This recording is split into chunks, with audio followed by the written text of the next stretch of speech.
Stranger Things isn't just a horror show filled with monsters from another dimension.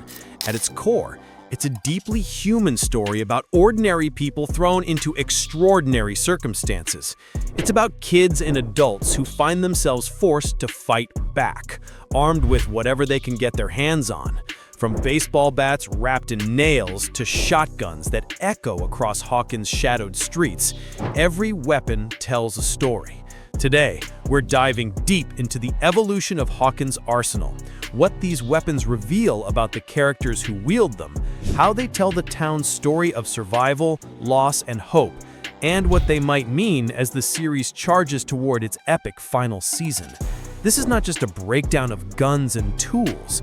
It's a journey through a town on the precipice of darkness, where the smallest bat or the oldest revolver stands between us and the unknown.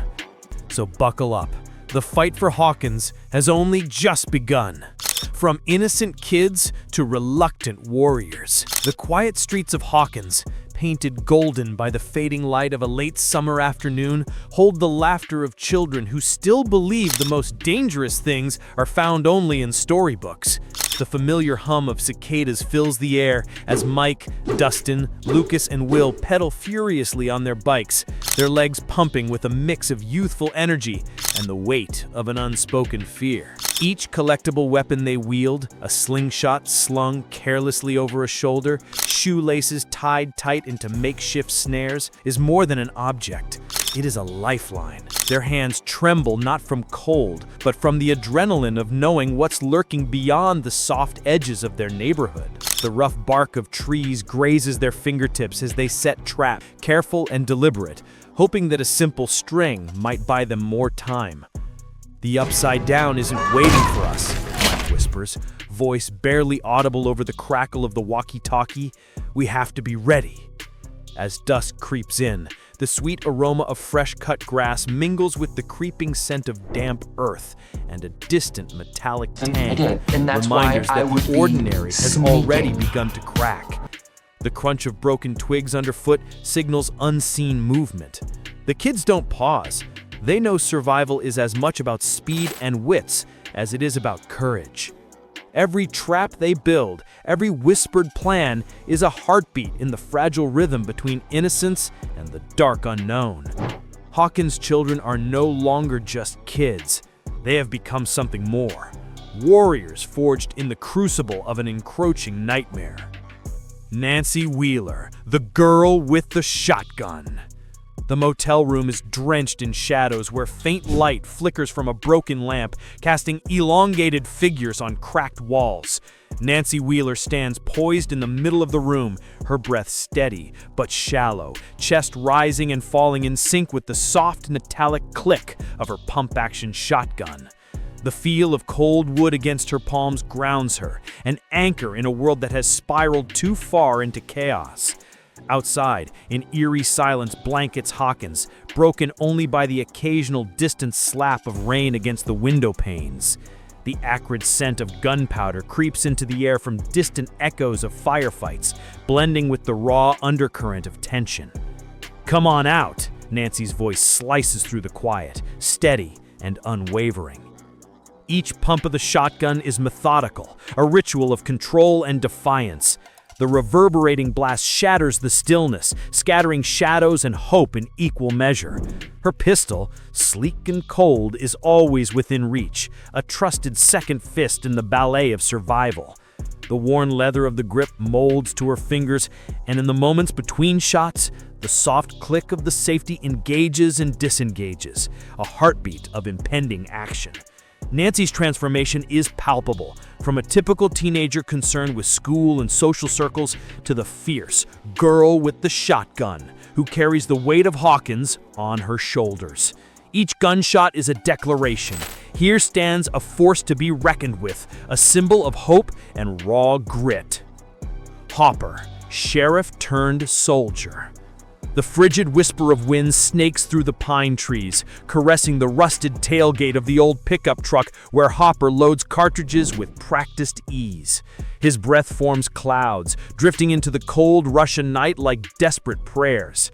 The weight of the Smith & Wesson Model 65 revolver in his weathered hands is both physical and metaphorical, heavy with years of loss, duty, and unyielding determination. "Time to finish the fight," he mutters, voice rough as gravel, eyes scanning the darkness beyond the tree line. Underneath the frostbitten sky, the sharp bark of gunfire rings out, flashing bursts of orange like distant fireflies in a dangerous dance. His transition from small-town sheriff to hardened soldier is marked by the cold steel of AR-15 rifles and AK-47s.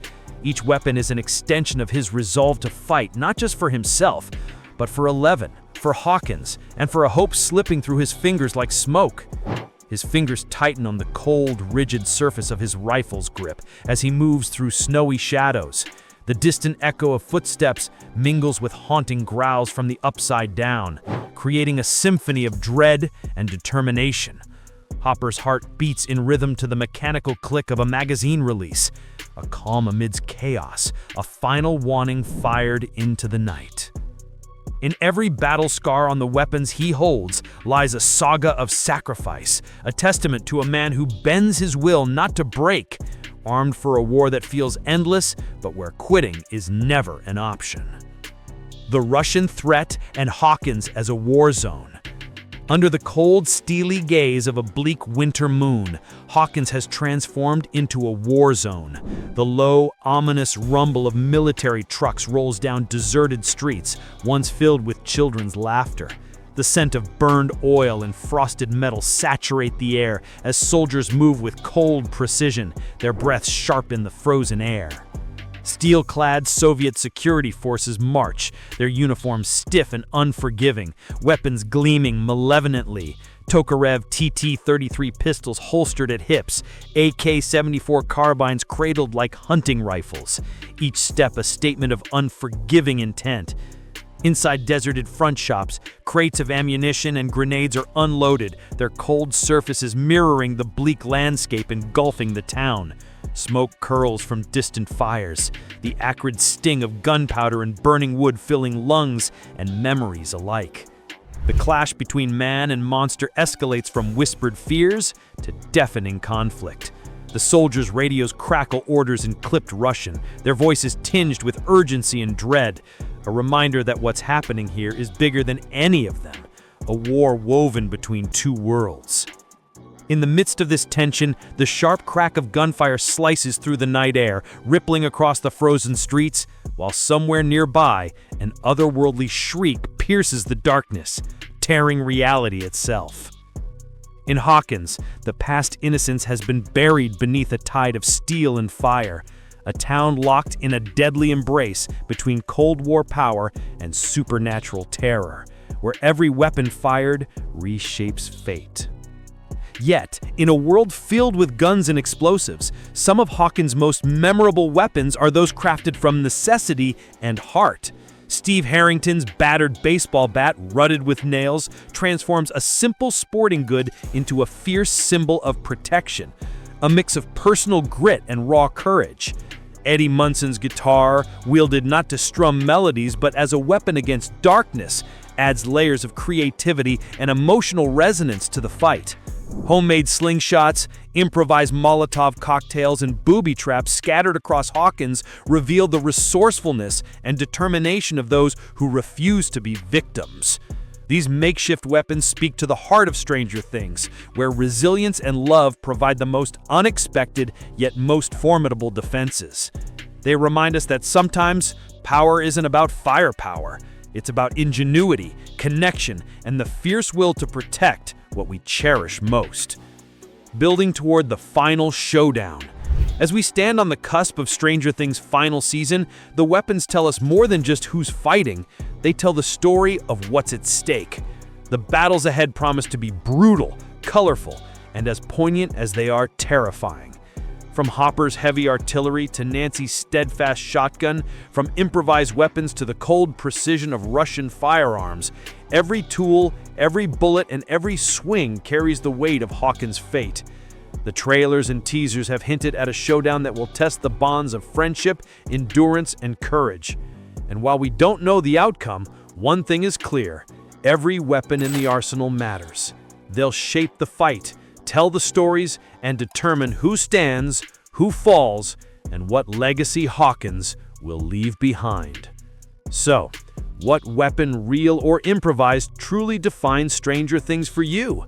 Is it the quiet power of Nancy's shotgun, the rugged resilience of Hopper's revolver, or the fierce spirit behind Steve's battered bat? Drop your thoughts in the comments below, and get ready. Hawkins is about to close its final chapter, and every bullet fired will echo in our memories forever.